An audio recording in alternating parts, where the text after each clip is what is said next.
Atlas cycle आज सिर्फ लोगों के दिलों में एक याद बनकर रह गई है। करीब 7 दशक तक इसने भारत सहित दुनिया के 50 देशों में करोड़ों साइकिल बेची। ये सिर्फ एक साइकिल नहीं बल्कि लोगों का अभिमान थी। एक दौर था जब भारत में लोगों के पास साइकिल होना भी बड़ी बात मानी जाती थी। जो पहिया बदलाव के जैसे नारे के जरिए एटलस साइकिल ने देश में महिला सशक्तिकरण के क्षेत्र में भी अहम भूमिका निभाई थी। इसे आम आदमी की सबसे अच्छी सवारी माना जाता था। लेकिन साल 2020 में एटलस के आखिरी प्लांट पर भी ताला लग गया। आखिर क्यों भारत की सबसे पुरानी और एक समय पर सबसे अधिक साइकिल बनाने वाली कंपनी बंद हो गई? जानेंगे एटलस साइकिल की पूरी कहानी के बारे में। बस आप वीडियो के आखिर तक हमारे साथ बने रहिए। एटलस साइकिल कंपनी की नींव सन 1951 में श्री जानकी दास कपूर जी ने एक टीन शेड के नीचे रखी। जानकी दास बंटवारे के वक्त कराची से भारत के हरियाणा शहर में शिफ्ट हो गए। पहले उन्होंने करीब 125 साइकिल बनाई थी और सन 1952 में उन्होंने हरियाणा के सोनीपत जिले में 25 एकड़ की जगह लेकर साइकिल बनाने का प्लांट शुरू किया।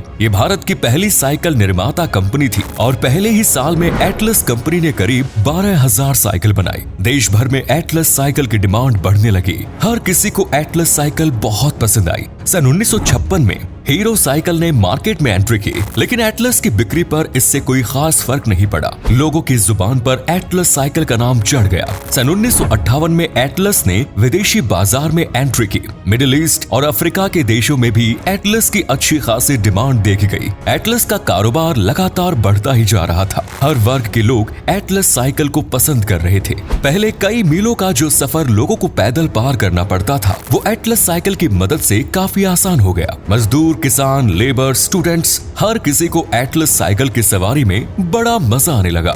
एटलस की साइकिल्स न सिर्फ सस्ती थी बल्कि मजबूत और टिकाऊ भी थी। कई सालों तक एटलस साइकिल को कोई नुकसान नहीं होता था। इसे लोहा लाट साइकिल का नाम दिया जाने लगा। 1960 तक भारत में साइकिल केवल पुरुष ही चलाया करते थे। इस धारणा को तोड़ने के लिए सन 1961 में एटलस ने एक विज्ञापन जारी किया। एटलस अब एक बड़ी कंपनी बन चुकी थी और कंपनी के पास अच्छा खासा पैसा भी आ रहा था। कंपनी ने अपने एड में एक ग्रामीण भारत की महिला को साइकिल की सवारी करते हुए दिखाया गया। इस विज्ञापन के जरिए कंपनी एटलस साइकिल को लेकर जो जेंडर स्टीरियोटाइप बना हुआ था, उसे खत्म करना चाहती थी। कंपनी का कहना साफ था कि साइकिल सिर्फ पुरुषों की नहीं बल्कि महिलाओं की भी सवारी है। साथ ही कंपनी ने विज्ञापन के जरिए ये भी संदेश दिया कि महिलाएं साड़ी पहनकर भी साइकिल चला सकती हैं। इसके बाद कंपनी ने कई विज्ञापन जारी किए जिनमें महिलाएं और पुरुष साथ में साइकिल चलाते नजर आए। वर्ष 1961 में ही एटलस कंपनी ने 10 लाख साइकिल बनाने का आंकड़ा भी पार किया और उस दौर में किसी भी कंपनी के लिए ये एक बहुत बड़ी उपलब्धि मानी जाती थी। 1965 तक एटलस कंपनी भारत की सबसे बड़ी साइकिल मैन्युफैक्चरर कंपनी बन गई। धीरे धीरे कंपनी अपनी साइकिल को एडवांस बनाने की कोशिश कर रही थी। कंपनी ने एक के बाद एक कई नए फीचर साइकिल में ऐड किए। ड्यूल सस्पेंशन, शॉकर और पावर ब्रेक जैसी सुविधाएं पहली बार किसी इंडियन साइकिल में दी गई थी। सन 1978 में एटलस कंपनी रिबॉन साइकिल नाम की स्पोर्ट्स साइकिल लॉन्च की और इसे देश के युवाओं ने काफी पसंद किया। ये साइकिल देश विदेश में इतनी अधिक लोकप्रिय हुई कि सन 1982 में दिल्ली में आयोजित होने वाले एशियन गेम्स में एटलस साइकिल कंपनी को टाइटल स्पॉन्सर बनाया गया। इस इवेंट में इस्तेमाल होने वाली सभी साइकिल्स एटलस साइकिल द्वारा ही प्रदान की गई। सन 1987 में एटलस ने भारतीय बाजार में एक नई क्रांति की शुरुआत की। कंपनी द्वारा 10 गियर वाली एटलस कॉन्क्रूड साइकिल लॉन्च की गई। इस साइकिल को भी बहुत अधिक पसंद किया गया। उस समय किसी भारतीय को पता भी नहीं था कि 10 गियर वाली साइकिल भी बनाई जा सकती है। इस साइकिल को कई बड़े बड़े बिजनेसमैन और फेमस पर्सनैलिटीज द्वारा पसंद किया गया, जिनमें सबसे बड़ा नाम नोबेल पुरस्कार विजेता अमर्त्य सेन का आता है। सन 1990 के दशक में एटलस साइकिल की अपनी एक अलग पहचान बाजार में बन चुकी थी।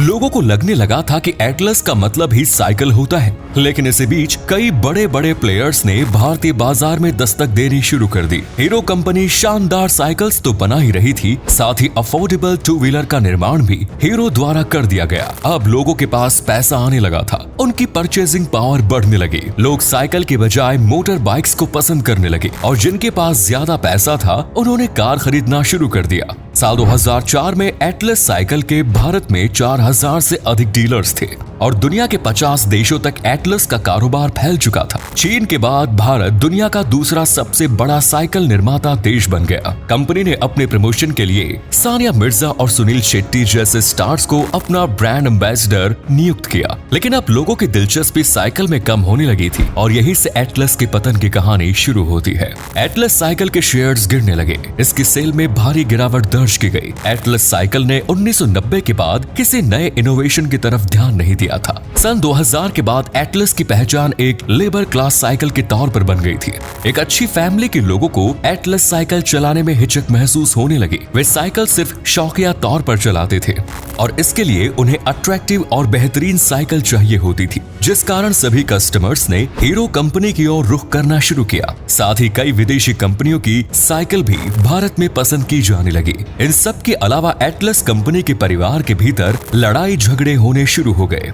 परिवार 3 हिस्सों में बंट गया। इसी वजह से मैन्युफैक्चरिंग से लेकर मार्केटिंग तक का सारा काम ठप पड़ गया। परिवार के बीच आतंकवाद कलह का सीधा असर कंपनी के प्रोडक्शन पर पड़ा। एटलस कंपनी ने नई जनरेशन को टारगेट नहीं किया, वो हमेशा ही मजबूत और टिकाऊ साइकिल बनाने पर ध्यान देती रही। कंपनी ने ये नहीं सोचा कि अब लोगों को साइकिल जरूरत के लिए नहीं बल्कि फिटनेस और शौकिया तौर पर चाहिए थी।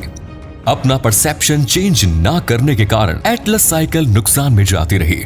साल 2014 आते आते कंपनी पर आर्थिक संकट के बादल मंडराने लगे और कंपनी ने इस साल मध्य प्रदेश के मलानपुर में अपना प्लांट बंद करने का फैसला किया। इसके बाद धीरे धीरे कंपनी के अन्य प्लांट्स भी बंद होते गए। साल 2018 में सोनीपत का प्लांट भी बंद हो गया, जो एटलस कंपनी का सबसे पहला प्लांट था। और इन सब के बीच कोविड-19 ने कंपनी की मुश्किलें और ज्यादा बढ़ा दी। कंपनी की देनदारी 125 करोड़ तक पहुंच गई। लेबर को देने के लिए कंपनी के पास पैसा नहीं बचा।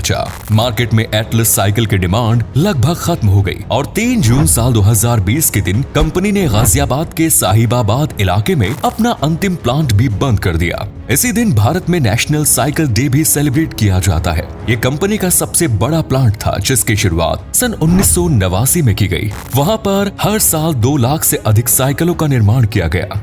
भले ही एटलस साइकिल ने अपना कारोबार बंद कर दिया, लेकिन ऐसा नहीं है कि भारत में साइकिल की डिमांड घट गई। लॉकडाउन के दौरान भारत में रिकॉर्ड 40 लाख साइकिलों की बिक्री हुई। कई बड़े बड़े शोरूम में महीनों तक साइकिल आउट ऑफ स्टॉक ही रही। हीरो और अन्य विदेशी कंपनियों ने लॉकडाउन में भी खूब पैसा कमाया। एटलस कंपनी के बंद होने का सबसे प्रमुख कारण यही रहा कि कंपनी ने समय के साथ बदलाव को नहीं अपनाया और कुछ ऐसा ही मारुति सुजुकी 800, बाटा, सोनाटा के साथ भी देखने को मिला। मारुति सुजुकी 800 तो बंद हो चुकी है। बाटा और सोनाटा की ओर भी अब इंडियन कस्टमर्स बहुत कम जाने लगे हैं और वजह सेम है, समय के साथ बदलाव को ना अपनाना। दोस्तों, परिवर्तन ही संसार का नियम है। पुरानी चीजें भले ही कितनी भी अच्छी और मजबूत क्यों न हो, लेकिन यदि आपने परिवर्तन और बदलाव को नहीं अपनाया तो आप समय से पीछे रह जाएंगे और लोगों की जुबान पर केवल इतिहास के तौर पर याद किए जाएंगे। उम्मीद करते हैं कि आपको हमारी आज की ये वीडियो पसंद आई होगी। आपने भी अपनी लाइफ में कभी न कभी एटलस की सवारी तो की होगी। अपना कोई मजेदार किस्सा कमेंट सेक्शन में जरूर बताएं। धन्यवाद।